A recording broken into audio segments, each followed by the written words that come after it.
con respecto a la sujeción y la obediencia. Así mismo lo voy a llamar sujeción y obediencia.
O personal, hay diferentes formas de evangelizar.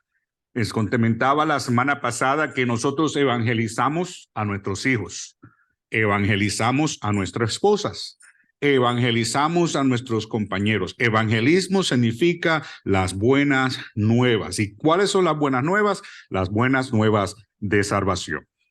Aunque tú hoy tengo una mezcla del inglés y el español, me van a perdonar.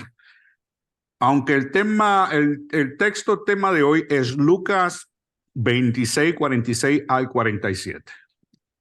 Lucas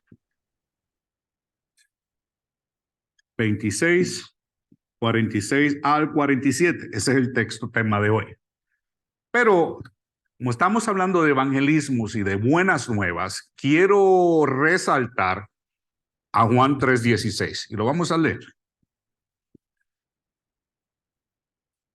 Porque cada vez que hablamos de evangelismo, debemos ser llevados a este texto, Juan 3:16. Sarita, si me ayudas con el micrófono, por favor.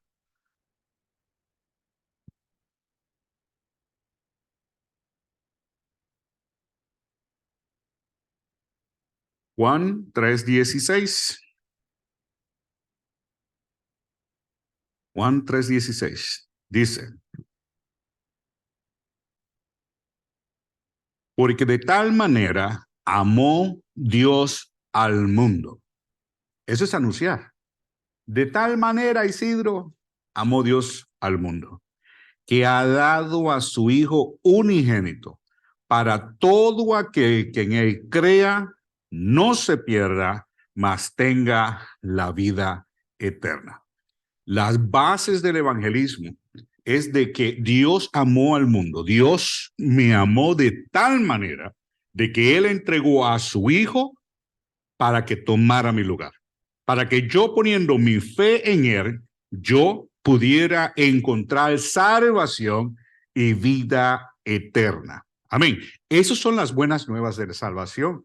Juan 3:16 debe ser un texto básico que nos mueve, que nos mueva hacia adelante para compartir el mensaje de salvación con otros. Ahora bien, Lucas capítulo 26, 24. Versículo 46 al 47 dice: Y les, 46 al 47, Lucas 24, 46 al 47. Y les dijo, así está escrito, y así fue necesario que el Cristo padeciese y resucitase de entre los muertos al tercer día, y que se predicase su nombre el arrepentimiento, en su nombre el arrepentimiento y el perdón de pecados en todas las naciones, comenzando en Jerusalén. Desde Jerusalén, perdón, comenzando desde Jerusalén. So dice, y que se predicase su nombre de en su nombre el arrepentimiento y perdón de pecados. El arrepentimiento y el perdón de pecados tienen que ir de la mano. Para que haya salvación, tenemos que creer. Pero dice la Biblia, me busca, ay, Benota. Dice la Biblia que aún los demonios creen y tiemblan. Amén. So, el creer no es único. Santiago capítulo 2, 19.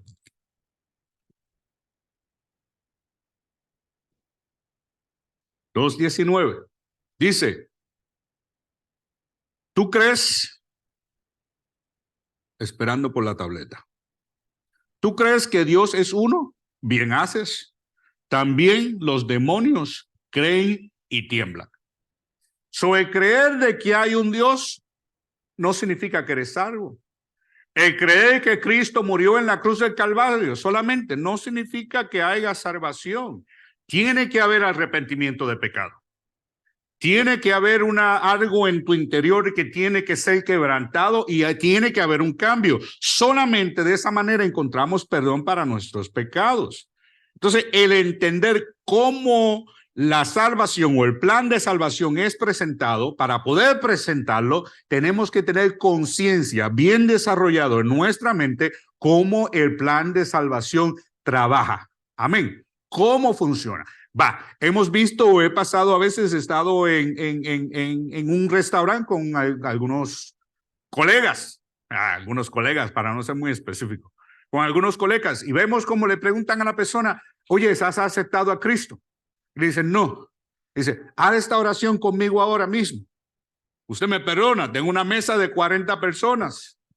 Mis tips dependen de esos 40 personas. La repito, lo que tú quieras que yo repita, lo van a repetir. Entonces, le dice, no. Dice, repite esto conmigo ahora. Y la persona lo repite. Eres salvo. Gloria a Dios, aceptó a Cristo. ¿Entiende él acaso lo que él ha hecho? No. ¿Por qué? Lo mismo que pasó con el eunuco. Alguien tiene que explicárselo para entender lo que significa la salvación. ¿Cómo vamos a aceptar un amo al cual no conocemos? ¿Cómo podemos aceptar algo que no tenemos comprensión de ello? Amén. Por eso es importante el proceso de evangelización.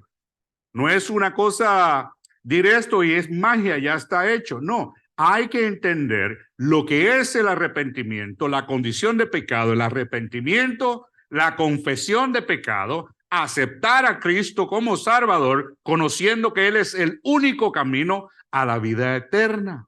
Eso es necesario. Eso no requiere 2 y 3 horas. 5 a 10 minutos, los mejores lo hacen y lo bien que lo hacen y lo presentan. Pero eso hay que desarrollarlo para poder llegar a ese lugar. Para la salvación necesitamos ¿qué? Un Salvador. Necesitamos ¿qué? Tener conocimiento. El conocimiento es necesario. Conocimiento de pecado, conocimiento de separación, conocimiento que dice Romanos, creo que es Romanos. Por cuanto todos pecaron, ¿qué dice? Destituidos de la gloria de Dios. Por cuanto todos pecaron.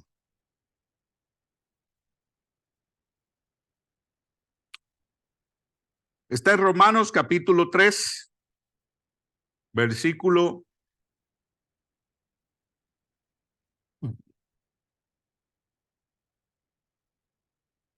Capítulo 3, ¿dónde?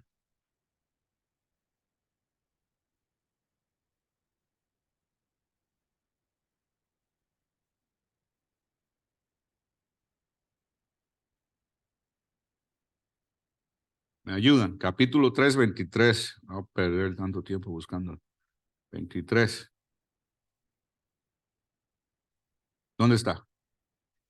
23. Ahí está, bien. Vamos a leer el 21. Pero ahora, aparte de la ley, se ha manifestado la justicia de Dios, testificada por la ley y por los profetas.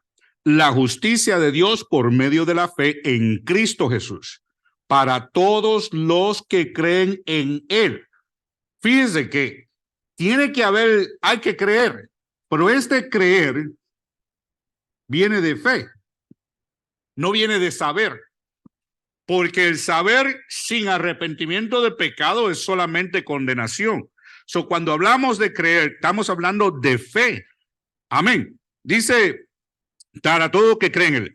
Pero no hay diferencia, por cuanto todos pecaron y están destituidos de la gloria de Dios. Es importante comprender de que no es porque yo no le hago mal a nadie. No es porque Dios me quiere porque Él me ha bendecido y yo no le hago mal a nadie. No, hay que tener un Salvador, tiene que haber un conocimiento de pecado, tiene que haber arrepentimiento.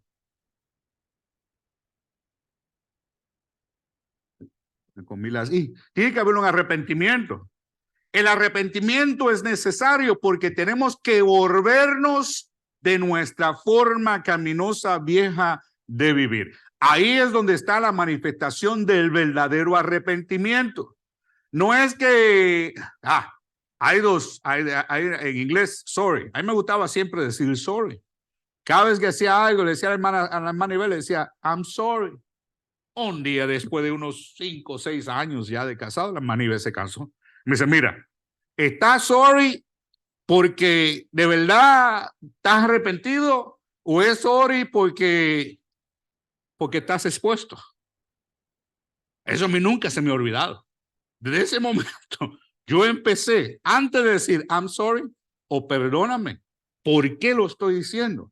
En realidad tengo arrepentimiento porque hice algo mal, lo reconozco y hay arrepentimiento en mi corazón, o hay arrepentimiento y vergüenza porque he sido expuesto. ¿Ves? Entonces, a la luz del evangelio, a la luz de la palabra, no hay nada oculto, todo está expuesto. Amén. Pero al estar expuesto, ¿qué hacemos con eso? Nos escondemos, como hizo Adán y Eva, que se escondieron porque estaban desnudos. ¿Ves? O a la luz, entonces nos arrepentimos de nuestras faltas y somos perdonados y somos restaurados. Fíjense, Pedro negó al Señor. Él lo negó. Él no tenía que decirle a nadie que él negó al Señor. A lo mejor nadie lo sabía. A lo mejor lo vinieron a conocer por el testimonio de Pedro. Pero delante del Señor estaba expuesto. Yo me imagino, yo vi una película donde Pedro, después de haberlo negado 3 veces, en esa película estaba Cristo Jesús ya golpeado en medio de la casa del sacerdote y Pedro estaba allá, y cuando lo negó la última vez que cantó el gallo y empezó a llorar, Cristo lo miró. No sé si fue la pasión de Cristo, de quién fue la pasión, pero aunque no haya sido literal y aunque Pedro no hubiese estado en la vicinidad de la vista periférica del maestro, me aprendí esa palabra esta semana, periférica del maestro, ¿verdad? El Señor todo lo veía expuesto, él se encontró desnudo y esa desnudez lo llevó a un arrepentimiento, un quebrantamiento. Su corazón estaba compungido por causa de lo que había hecho. Había arrepentimiento, una diferencia grande. Pero qué lindo es, Isidro, cuando el Señor nos ve. Agar, cuando huyó de Sarai, encontró al Señor allá en el desierto, sola. Y se le apareció el Señor. ¿Y qué dijo ella? El Señor que me ve. Aleluya. Aquel que todo lo ve, con el propósito de que haya arrepentimiento en nuestros corazones. Y después del arrepentimiento viene la obediencia. El problema es, ay, pastor, usted siempre tiene un problema. Yo no, todos nosotros tenemos un problema. Es que Salvador, ya está, Cristo está. Lo que hay que presentar es que hay un Salvador. ¿Por qué necesito un Salvador? Porque todos pecamos, somos destituidos, vamos caminos a la separación total, la muerte eterna. Pero si nos arrepentimos de nuestro pecado, lo confesamos con nuestros labios, Cristo Jesús viene a ser nuestro Salvador. Y entonces ahora viene la obediencia. Y la obediencia, Madeline, no es nada más ni nada menos. Bueno, no es nada más ni nada menos. Viene por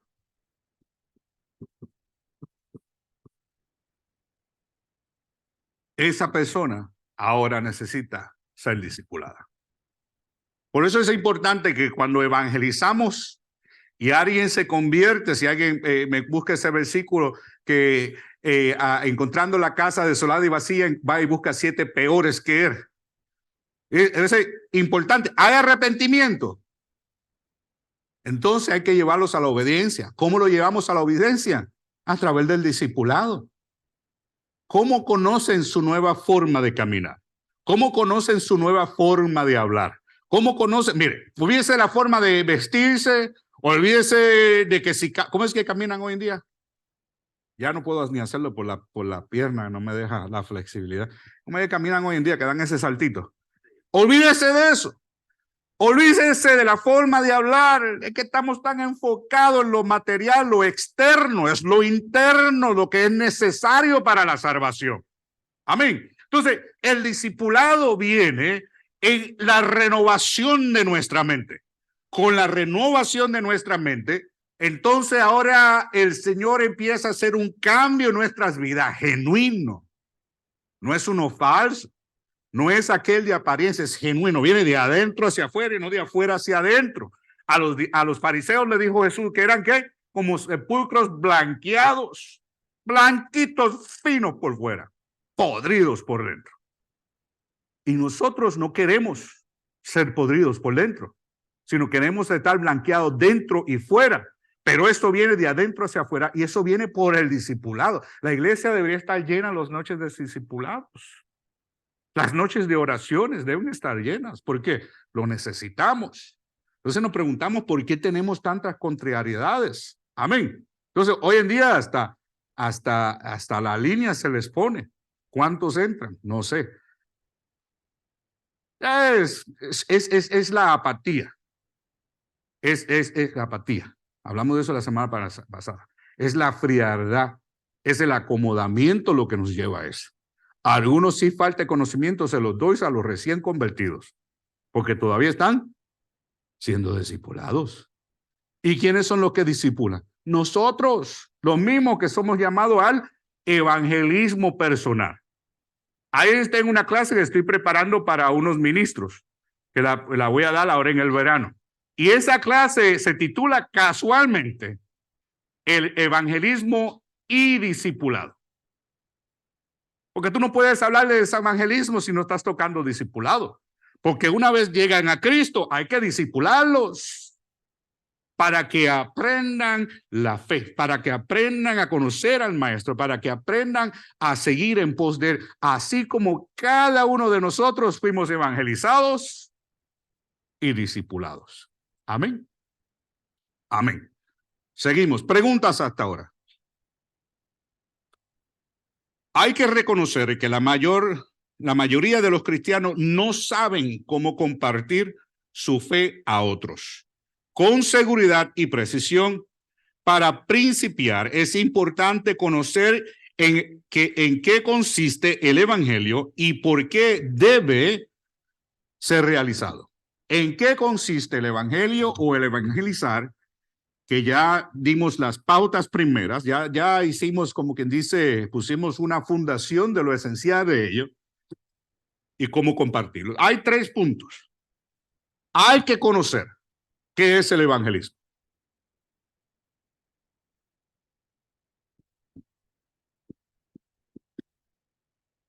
comí algo ahí, ¿ok? Número 2. ¿Por qué evangelizar?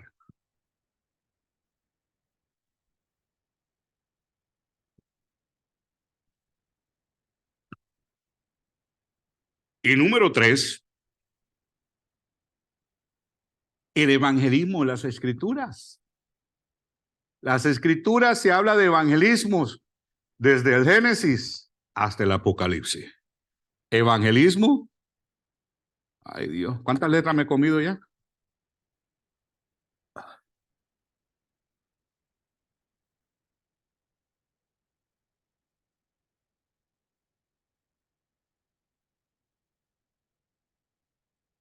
Ok, 3 puntos rapidito que voy a cubrir en media hora. El Señor Jesucristo, después de haber resucitado, se mostró a sus discípulos confirmando lo que anteriormente Él había anunciado. Ya Él había esparcido una semilla. Ya Él había anunciado no solamente que Él era el Cristo, pero de que a través de Él el mundo iba a ser salvo, no solamente los judíos. Entonces ahora está confirmando, ellos están viendo, habían escuchado, creyeron, y porque escucharon y creyeron, ahora podían ver lo que se estaba manifestando. Y esas son las bases de nuestra fe. Está ahí, de que nosotros escuchamos y al escuchar creímos. Y la promesa es de aquello que escuchamos y hemos creído por fe, también lo veremos un día muy pronto, y esa será la manifestación de nuestra salvación y vida eterna, Cristo Jesús. Ahora Él les ordena que deben predicar en su nombre el arrepentimiento y perdón de pecados a todas las naciones. Evangelizar es la actividad delegada por aquel que usted y yo profesamos como nuestro amo y salvador, como nuestro Señor.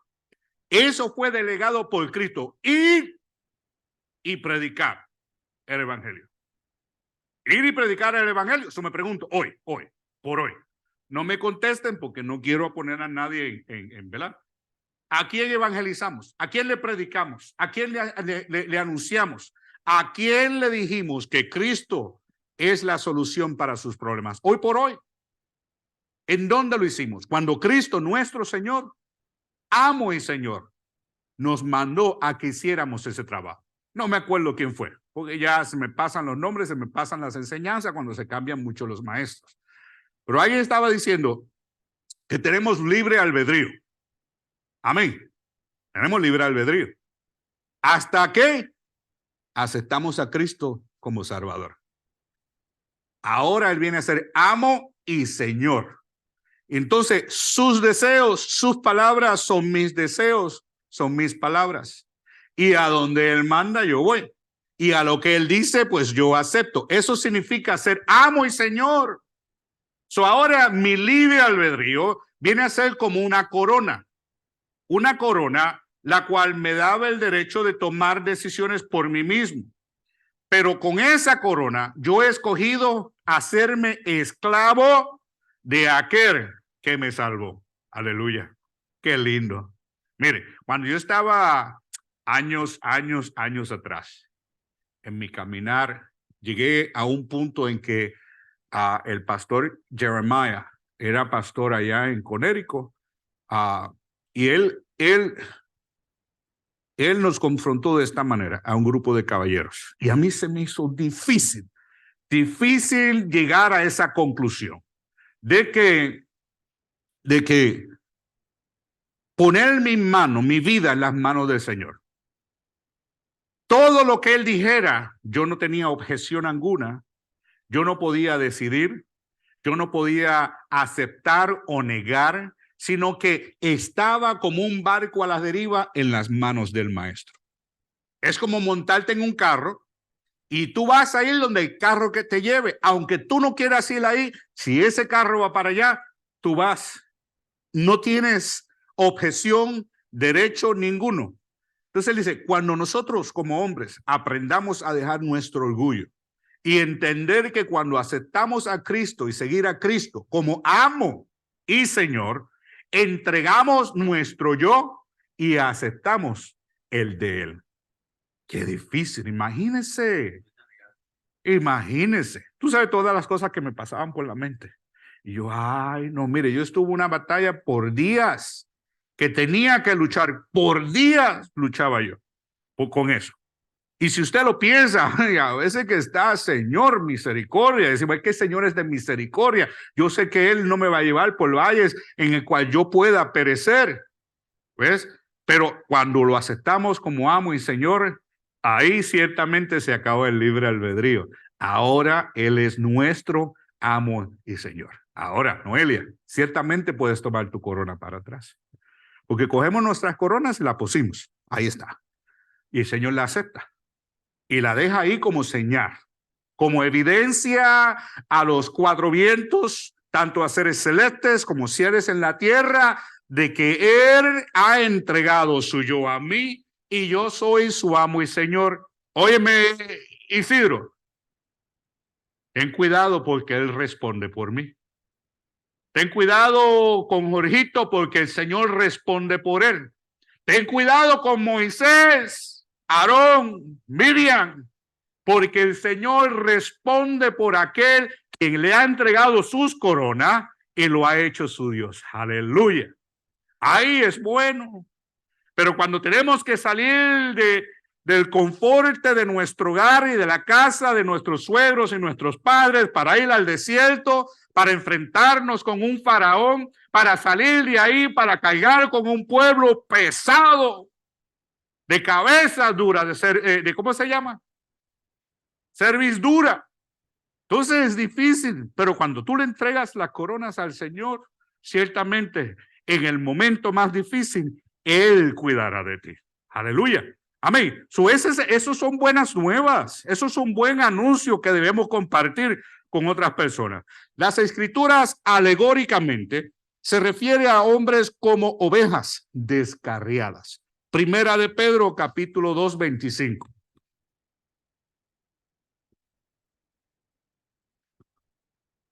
Búscatelo, Jorgito, léetelo. Sarita, micrófono. Primera de Pedro, capítulo 2, versículo 25. Perdón.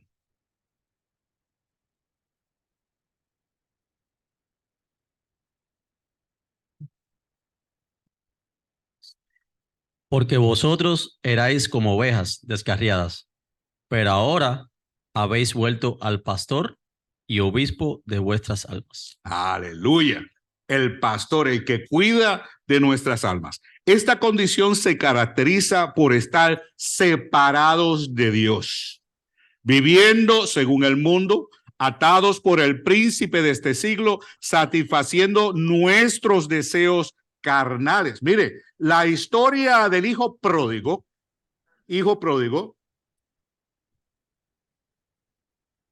es la historia de nuestra alma. Una alma que salió de la casa del Padre y tomó toda la riqueza de su padre, tomó toda su juventud, Jorgito, tomó todo su intelecto, tomó toda su fuerza, tomó toda su vitalidad y lo fue y lo desparragó ¿en qué? En deseos carnales. ¿Ves? Hoy en día casi no podemos bailar en la iglesia, danzarle al Señor. ¿Por qué? Nuestra fuerza y la vitalidad la dejamos años atrás en los clubes cuando danzamos para satisfacer nuestra carne. Es triste, pero el Señor en su misericordia, Él no ve, Él ve más allá de eso. Todavía Él recibe tu adoración. Aleluya. Todavía Él lo recibe porque sale de tu corazón hacia el Señor. Mire, aunque sea allá, aunque sea así. Yo me acuerdo en la iglesia bautista, era así. Y cuando aplaudían a una persona, que a veces dan un saludo y los hermanos aplauden, ¿verdad que sí? No era así, la iglesia bautista era así. No sé si así era ya también, ¿verdad? Era así. No se aplaudía, nada de eso. Eso de la batería y eso son cosas de hoy en día, nada de eso. Se cantaba de un himnario. ¿Ves? Pero en lugar en el que estaba, pues el Señor lo recibía. Pero salían de aquí y salían de aquí a los clubes a bailar y dar vueltas como trompos. Entonces, el hijo pródigo es nuestra arma. Pero una vez llega el momento de la desesperación, llega el momento en el que ahora vienemos a un lugar en el que tenemos que mirar hacia arriba y acordarnos del lugar en que salimos. A lo mejor no nos acordamos a cierta, pero algo en nuestra alma dice, había algo que me acurrucaba. Había algo que me cantaba como le cantaban a los bebés cuando eran chiquitos en las manos de mamá. Sí, eso lo hacía sentir seguro y hay un deseo de volver a ese lugar. Y el hijo pródigo vuelve a la casa del padre. A la casa del padre. Lo que pasa es que para nosotros poder haber vuelto, él tuvo que mandar a su hijo para que nos fuera a traer a donde era. Aleluya. Él tuvo que mandar a su hijo unigénito para que volviéramos a donde era. Aleluya. ¿Cuántos son hijos de Dios? ¿Cuántos son hijos de Dios? A ustedes también el Señor los ha mandado para que traigan a sus ovejas para atrás a su redil. Aleluya. Efesios capítulo 2, 1 al 3 y dice, 1 al 3, Efesios 2, 1 al 3. Y Él os dio vida a vosotros cuando estabais muertos en vuestros delitos y pecados, y en los cuales anduvisteis en otro tiempo, siguiendo la corriente de este mundo conforme al príncipe y la potestad del aire, el espíritu que ahora opera en los hijos de desobediencia. Eso es lo que me estaba haciendo pensar en la sujeción y la obediencia. ¿Ves? Y les tiro esa. Entre los cuales también todos nosotros vivimos en otro tiempo, en los deseos de nuestra carne, haciendo la voluntad de la carne y de los pensamientos. Y éramos por naturaleza hijos de ira, lo mismo que los demás. Aleluya. Ahora, Romanos capítulo 6, 16 dice, ¿no sabíais que si os sometéis a alguien como esclavos para obedecerle, sois esclavo de aquel a quien obedecéis, sea de pecado para muerte o sea de obediencia para vida? Pastor, pero eso en realidad no es libre albedrío, porque no me estás dando opción. Sí tienes opción. Lo que pasa es que la paga del pecado es muerte. Y la muerte significa muerte, ¿qué? Separación de Dios. Es una muerte. Acuérdese, mire, acuérdese. Aquí todos vamos a vivir eternamente. Por buenos o por malos, todos viviremos eternamente. No será en el mismo cuerpo, pero todos viviremos eternamente. El problema es, ¿cuál es el zip code de tu casa, Noelia? Postal. El 44. ¿Cuál es el tuyo? 78. 78. El mío es 46. 46. No, el mío es 62, el tuyo es 46. Estás en Lawrenceville, ¿verdad que sí? So aquí tú puedes vivir en este lugar, el tuyo, o puedes vivir en el 84, en el 78, en el 46 o el 62. Esos son códigos postales en el cuales tú puedes residir. Tienes opciones. Si tu ciudad está mala, múdate. Múdate. Si no te gustan las escuelas, múdate. ¿Verdad que sí? Si hay mucha criminalidad, múdate. Pero hay dos lugares donde podemos vivir eternamente. Solamente hay dos. El purgatorio no existe. Solamente hay dos. Entonces, ¿cuál tú quieres vivir? En uno de ellos es alto en criminalidad y en el otro hay mucha paz. En uno de ellos te costará todo. Ese es donde hay criminalidad. Pero en el otro es gratuito. Otro pagó para que vivieras en el mejor barrio. Otro pagó para que tuvieras la mejor casa. Óyeme, Rosita, o alguien pagó para que tuvieras gente que te sirviera. Yo no sé si vamos a tener gente que nos sirvan o no, pero yo me imagino que soy hijo del Dios de los cielos, coheredero del rey del reino. Yo me imagino que a lo mejor mis sandalias, mis pantuflas me traerán. Entonces, uno de ellos aquí en la tierra, los mejores cuestan mucho. Y los que no tienen para pagar viven en los peores. Pero allá es al revés. Allá tú no tienes que pagar, es gratuito. Pero el otro te costará todo. ¿Ok?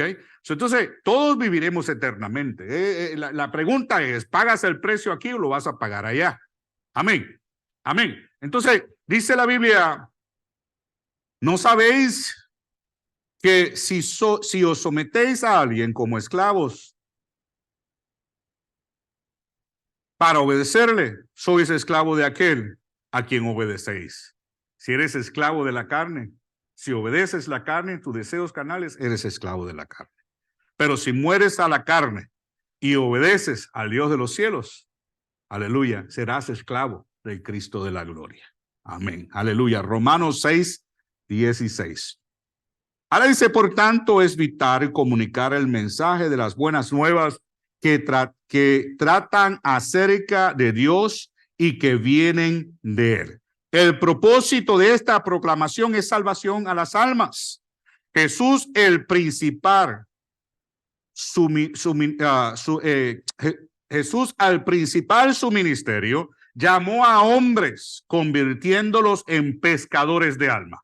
Eso se encuentra en Mateo 4:19. Mateo 4:19. Me quedan 15 minutos y por causa del tiempo lo voy a leer yo. Dice, y les dijo, venid en pos de mí. Cuando él llamó a Sarita, le dijo, Sarita, ven, sígueme. Y yo te voy a hacer pescadores de hombres. No era tan solo porque ellos eran pescadores. No era tan solo por eso. El Señor ya los había creado, formado para que fuéramos en pos de Él. Y entonces Él nos mandaría para que nosotros hiciéramos de la misma manera lo que Cristo hizo. Aleluya. Un día en la mañana se levantó el Dios de los cielos. Y con Él se encontró a la mesa al desayunar su hijo Jesús. Y entonces en ese lugar el padre le dice al hijo, hoy tienes que ir a evangelizar. O no sé si el Señor le dijo, padre, hoy que el Señor le dijo, ¿qué vas a hacer hoy? Le dije, voy a ir a evangelizar. ¿A quién vas a evangelizar? A los hombres de la tierra. Voy a irles a predicar de tu buena voluntad, de tu amor. Voy a irles a compartir de que tu amor es tal que tú no quieres que ninguno de ellos se pierdan, sino que todos vengan al arrepentimiento para que puedan recibir las buenas que tú tienes para ellos. Aleluya. Dice que Cristo vino. ¿Y qué hizo Cristo? ¿Qué hizo Cristo? Montó una iglesia en Jerusalén y allí cantamos el Dios de los cielos. ¿Qué hizo Cristo? Él vino a evangelizar, a predicar. Él vino a anunciar las buenas nuevas de salvación. Aleluya. La bondad del Dios de los cielos, pero a la misma vez levantó a hombres y mujeres a cuales Él llamó para que hicieran el trabajo después de Él. ¿Por qué evangelizar? Dios no quiere que nadie perezca, por lo que delega a sus hijos para que vayan al perdido y a quien crea en su anuncio acepten tan grande regalo. ¿Quién es hijo? Esa pregunta no es día de ministrarme. ¿Quién es hijo en esta iglesia? Todos. ¿A quién el Señor envió? A nosotros. Dios envió a nosotros, sus hijos, a través de Cristo Jesús. A través de Cristo Jesús. Segunda de Pedro, capítulo 3:9 dice, y el Señor no retarda su promesa según algunos tienen por tardanza, sino que es paciente para con nosotros, no queriendo que ninguno perezca, sino que todos procedan al arrepentimiento. Decía yo ayer a Jorgito, creo que era Jorgito, estaba Bruno, el anciano Doner, estábamos allá afuera. Le decía yo, mira, yo no sé, yo pienso, siento, hablando del Señor, que Él no quiere que nosotros suframos la ira, ¿verdad? Y en su amor tan eterno por nosotros, si en el momento de nuestra muerte, no de nuestra muerte, en el momento de nosotros dejar este lugar, Él nos rescata. Ay, que tú no tienes un jaque. Es como que ya la muerte te va a coger y Él te arrebata en un millisecond para que no sufras el dolor de la muerte. Ah, yo pienso que sí. Y le decía yo, cuando a mí me toque, y me caché y dije, no, no te voy a poder decir. Pero si a ti te toca eso y no te vas en el arrebatamiento y te toca irte a dormir primero, entonces pues allá platicamos cómo fue tu experiencia. Porque no le puedo decir, cuando me toque a mí yo te dejo saber, no te voy a dejar saber. Voy a estar muy ocupado a lo mejor para acordarme de ti. Pero mira, sí, porque el Señor lo va a llenar todo. El Señor lo va a llenar todo. Entonces, en ese momento, en su misericordia, en ese último segundo, yo me pregunto si todavía el Señor se le manifiesta a algunas personas y les dice, toma mi mano, toma mi mano. No me extrañaría, porque Él no quiere que nadie se pierda. Si es así, en su desesperación, me imagino que hasta el último momento está gritándole, Jorge, toma mi mano, antes de que no te pueda ayudar. ¿Cuántos de ellos? Claro, la Biblia lo dice en el Apocalipsis, habiendo acontecido todas las cosas que vieron y escucharon, maldijeron a Dios. Y aún así se arrepintieron. Aún así tienen que haber algunos. Pero ¿cuántos de ellos hicieron como los dos ladrones que estaban en la cruz del Calvario? Uno lo rechazó. No es que no lo reconoció, él lo reconoció. Él sabía. Él le dijo, óyeme, si verdaderamente eres el Hijo de Dios, bájate, sálvate a ti mismo y a nosotros también. El otro dice, óyeme, no tienes vergüenza, ni aún sufriendo el mismo castigo. Nosotros, por nuestro pecado, nos merecemos la muerte, pero que Él ha hecho. Aleluya. Pues es que yo creo que en el momento de que yo salga de este lugar, si no es a través del arrebatamiento, cuando vaya a dormir, yo voy a estar en el regazo del Señor, en los brazos de mi amado, en su presencia, porque Cristo le dijo, hoy estarás conmigo en el paraíso. Aleluya, qué lindo, en el paraíso. Yo me imagino que el que me va a estar esperando al momento de salir de este lugar va a ser mi amado. Qué cosa tan linda, ¿eh? Qué cosa tan bella va a ser mi amado. Me quedan 10 minutos. Ahora bien, finalmente, el Evangelio también procura la multiplicación o el aumento numérico, tal y como lo experimentó la iglesia que narra el libro de los Hechos. Claro que está que nuestra meta debe ser ganar almas para Cristo y no afiliados para nuestra congregación. El libro de los Hechos dice, y perseverando unánimes. Para que haya crecimiento, Noelia, tiene que haber unión. No puede haber división. Dice, perseveraban unánimes cada día en el templo y partiendo el pan en las casas, comían juntos con alegría y sencillez de corazón, alabando a Dios y teniendo favor con todo el pueblo, y el Señor añadía cada día a la iglesia los que habían de ser salvos. ¿Pero por qué? Porque había unidad. Por eso es que el enemigo le gusta meter las zorritas en la iglesia para esparcir a las ovejas, para que haya división, para que haya grupitos, para que hayan contiendas, para que hayan chismes, para que haga desobediencia y falta de sujeción. ¿Por qué? Porque él sabe que la fórmula del crecimiento de la iglesia en autoridad, poder, está basado en la unidad. Un solo Dios, un solo Señor, una sola fe. Aleluya. Amén. Entonces, tenemos que aprender a discernir las artimañas del enemigo. El apóstol Pablo tenía la necesidad impuesta de anunciar el evangelio, pero también sabía que una recompensa sí lo hacía de buena voluntad. Había una recompensa por hacerlo de buena voluntad, aunque se nos ha sido impuesto a través de nuestro Señor Jesucristo en su partida de este mundo.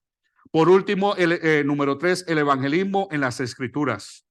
Y esto lo vemos en Génesis capítulo 3, versículo 15.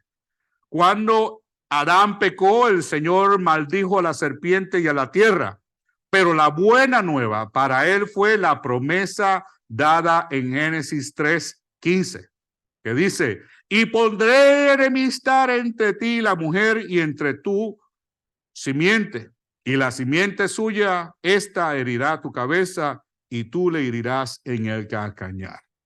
Donde esto señala que uno de la simiente de la mujer heriría en la cabeza a la simiente de la serpiente. Aleluya.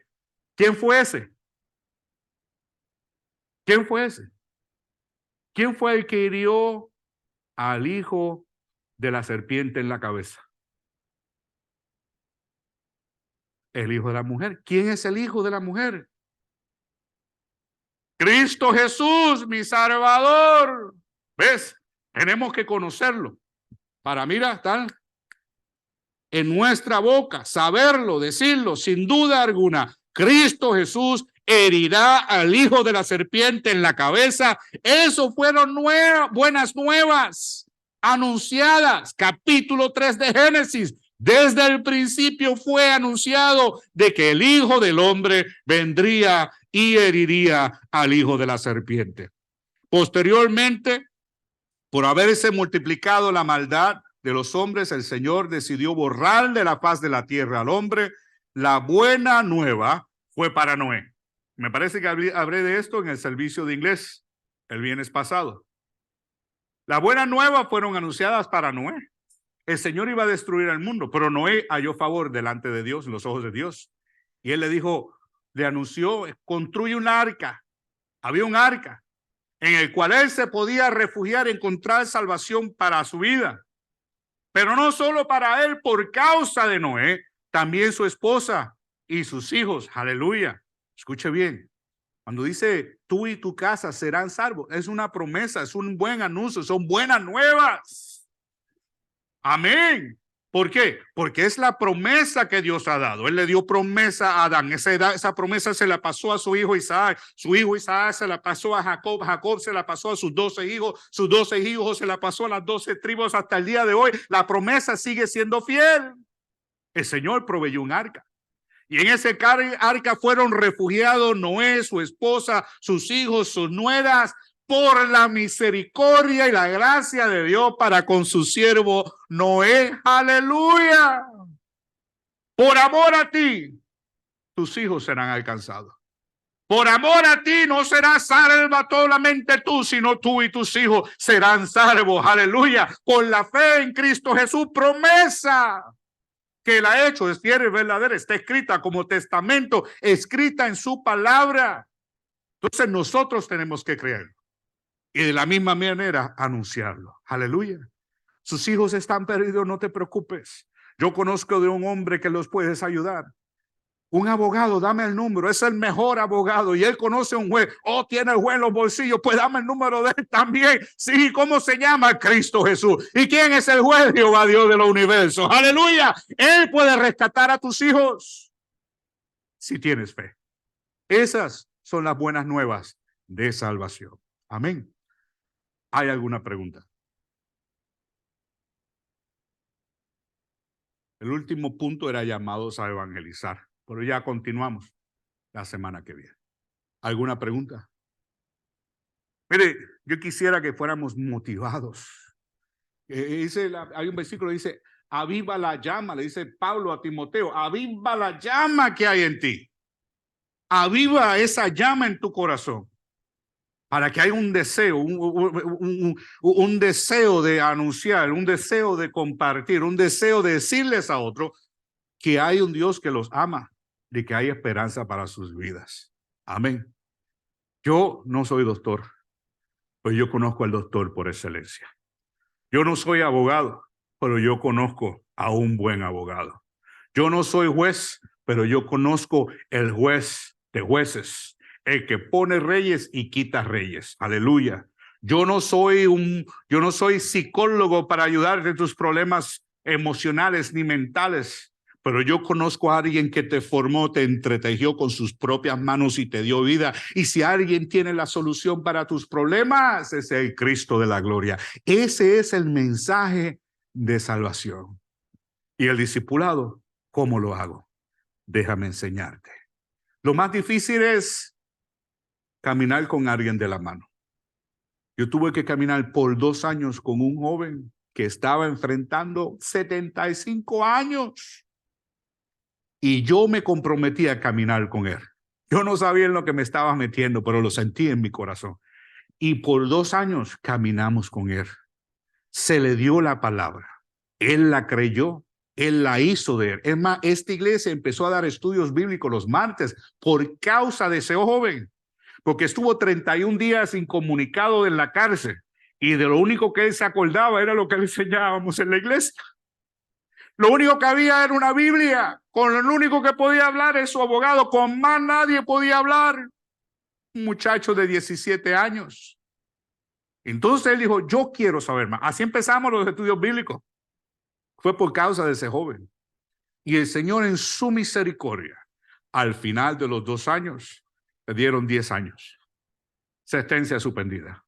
Solamente tuvo que hacer 1 año en la cárcel con la condición de que lo dejaban salir en la mañana para que fuera a la escuela. Si se graduaba de high school, entonces lo dejaban en libertad condicional, en probatoria. Eso lo hace el Dios de los cielos. En un accidente desfiguró a una mujer. Y en su misericordia. Esto lo hace el Señor. Esa señora en el día de la sentencia de él, era desgarrante ver su condición y ver cómo ella no podía controlar los movimientos de su cuerpo por causa de ella. Pero esa señora decía, no hay nada de que ellos me puedan dar que me pueda restaurar. Yo tampoco solo quiero que pienses en lo que tú hiciste, lo que me ha causado. Pero no tengo nada contra ti. Yo no sé si el Señor la alcanzó. No sé si era cristiana. A lo mejor era más cristiana que todos nosotros. Ese jovencito ha cambiado su vida, impactado para toda su vida. Ciertamente lo ha sido. Viene de vez en cuando a visitarnos. Amén. Pero ¿sabe qué eso fue? El sembrar la semilla. El sembrar la semilla. Ese es nuestro trabajo como iglesia. Amén. Oramos. Señor, te damos gracias por tu palabra, la cual es fiel, es verdadera, Padre Celestial. Habiéndolo escuchado, Señor mi Dios, que seamos, Señor mi Dios, confrontados con ella. Que haya en nosotros un ardor, Padre, una urgencia, Padre Celestial, de compartir el evangelio, Jehová Dios, con un pueblo, con un mundo que se pierde. Sabiendo, Señor, que tú eres el que nos guía, el que nos lleva, Jehová Dios, al lugar en que tenemos que ir. Pero nosotros tenemos la responsabilidad de orar, de ayunar, de separarnos, de estudiar las Escrituras, de llenarnos y saciar nuestra sed de ella, Jehová Dios, para que cuando vayamos a dar testimonio lo podamos hacer con la fe y la certeza en aquel en el cual hemos venido a creer, para que entonces sea tu palabra a través de nuestros labios haciendo la transformación. Te doy gracias, Jehová Dios, por tu pueblo, por estos tus siervos, Señor mi Dios, que andan buscando, Jehová Dios, acercarse más a ti, Señor, buscar, escudriñar, encontrar aquellas cosas secretos que tú tienes solamente para tus hijos en tus escrituras, Señor. Te pido que la semilla, que esta palabra quede sellado en nuestro corazón, en nuestra mente, Jehová Dios, para que dé fruto al 100%, Jehová. En el nombre de Jesús te damos gloria y te damos honra y te damos gracia no solamente por el sacrificio en la cruz, sino porque nos has escogido a nosotros para que seamos, Señor mi Dios, portavoces de ese sacrificio. Te damos gloria y honra en el nombre de Jesús de Nazaret. Amén y amén. Dios les bendiga, Dios les guarde.